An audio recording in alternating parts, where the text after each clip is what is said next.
देखेंगे 10 class physics के 210 महत्वपूर्ण प्रश्न। प्रकाश का कौन सा तरंग है? तो क्या है? अनुप्रस्थ एवं चुंबकीय तरंग है। प्रकाश गमन करती है तो सीधी रेखा में। प्रकाश की चाल सबसे अधिक किस में होती है? तो निर्वात में होती है।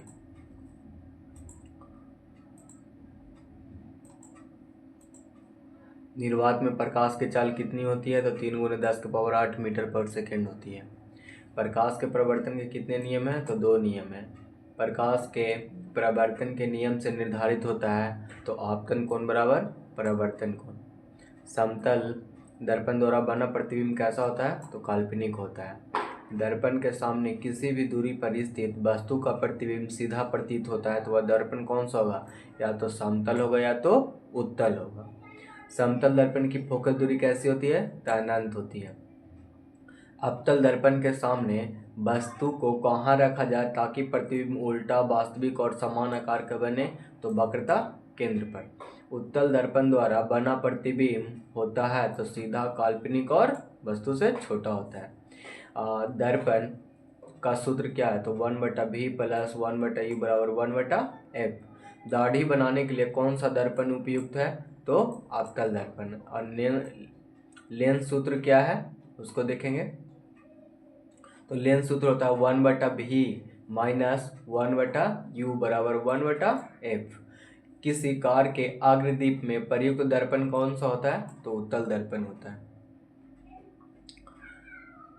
किस दर्पण का उपयोग गाड़ियों के साइड मिरर के रूप में किया जाता है? तो उत्तल दर्पण का। नई कार्तीय परिपाटी के अनुसार दर्पण के सामने रखे बिंब की दूरी ली जाती है तो कैसी होता है? ऋणात्मक होता है।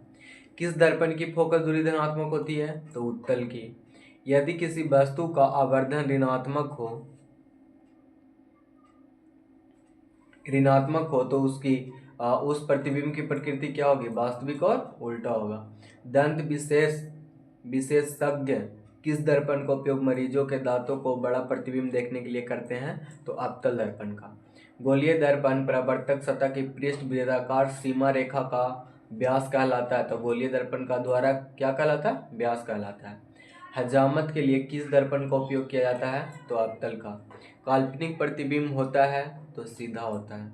गोलीय दर्पण की फोकसांतर एवं वक्रता त्रिज्या के बीच की दूरी क्या होती है?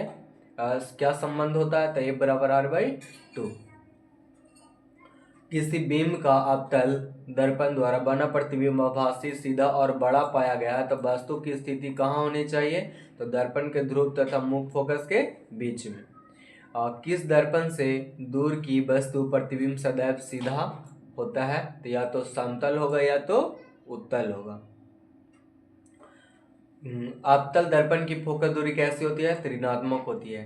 किस दर्पण से हमेशा वस्तु से छोटा प्रतिबिंब प्राप्त होता है? तो उत्तल से प्राप्त होता है।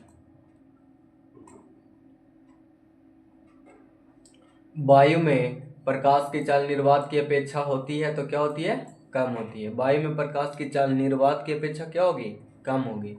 प्रकाश की चाल विभिन्न माध्यमों में क्या होती है? अलग अलग होती है, भिन्न भिन्न। तालाब का जल कम गहराई दिखाई देने के कारण क्या है? प्रकाश का अपवर्तन। किसी लेंस द्वारा उत्पन्न आवर्धन का ऐसा मात्रक क्या मात्रक होता है? मात्रक विहीन होता है। लेंस के मुख्य फोकस की संख्या कितनी है? तो 2 है। अवतल लेंस का आवर्धन m बराबर होता है m = v/u। किसी माध्यम के अपवर्तनांक म्यू तो उसका मान क्या होता है? sin i/sin r। किसका अपवर्तनांक सबसे अधिक होता है? तो हीरा का होता है। किस लेंस को अभिसारी लेंस कहा जाता है? तो उत्तल लेंस को। किस लेंस को अपसारी लेंस कहते हैं? तो अवतल को। कौन लेंस की क्षमता का मात्रक होता है? डायोप्टर। किसी लेंस की फोकस दूरी धनात्मक होगी तो उत्तल की होगी। किसी माध्यम में प्रकाश की चाल अधिकतम होती है? निर्वात में। शब्दकोश के छोटे अक्षरों को पढ़ने के लिए किस लेंस का उपयोग किया जाता है? 5 सेंटीमीटर का उत्तल लेंस का। एक उत्तल लेंस की फोकस दूरी 20 सेंटीमीटर है तो इसकी क्षमता क्या होगी? +5 डायोप्टर। कौन सा पदार्थ लेंस बनाने प्रयुक्त नहीं होता है? तो मिट्टी का यूज नहीं होता। प्रकाश के अपवर्तन के कितने नियम है? तो 2 नियम है। नेक्स्ट देखेंगे किस लेंस के द्वारा सिर्फ काल्पनिक प्रतिबिंब बनता है, तो अवतल लेंस के द्वारा। एक एंगस्ट्रॉम बराबर कितना होता है, 10⁻⁻10 मीटर। एक उत्तल लेंस होता है, किनारों की अपेक्षा बीच में मोटा। किसी बीम का वास्तविक प्रतिबिंब समान आकार का प्राप्त करने हेतु बीम को उत्तल लेंस के सामने कहाँ रखा जाता है, तो वक्रता केंद्र पर। उत्तल लेंस द्वारा आवर्धित काल्पनिक प्रतिबिंब बनता है तो जब वस्तु रहती है कहाँ, फोकस और लेंस के बीच में। किस वस्तु का वास्तविक प्रतिबिंब कौन सा बना लेता है, तो उत्तल लेंस। फोटोग्राफी का अदृश्य होता है उत्तल लेंस। प्रकाश का चलन न्यूनतम किस में होगा, तो कांच में होता है। ऑप्शन के अनुसार अगर रहेगा तो कांच में। अवतल दर्पण के सामने वस्तु कहाँ रखने पर प्रतिबिंब समान साइज का बनेगा, तो वक्रता केंद्र पर। स्नेल का नियम क्या होता है, साइन आई बटा साइन आर, पहले भी देख चुके हैं। उत्तल लेंस के सामने वस्तु कहाँ रखने पर प्रतिबिंब वस्तु के बराबर आकार का बनेगा, तो वक्रता केंद्र पर। 25 सेंटीमीटर फोकसांतर वाले अवतल लेंस की क्षमता कितनी होनी चाहिए, 4 डायोप्टर। जल का अपवर्तनांक कितना होता है, 1.33। अगर हीरे का पूछे तो 2.42 होता है। ठीक है। कौन सा लेंस वास्तविक और आभासी दोनों प्रकार के होता है, तो उत्तल लेंस।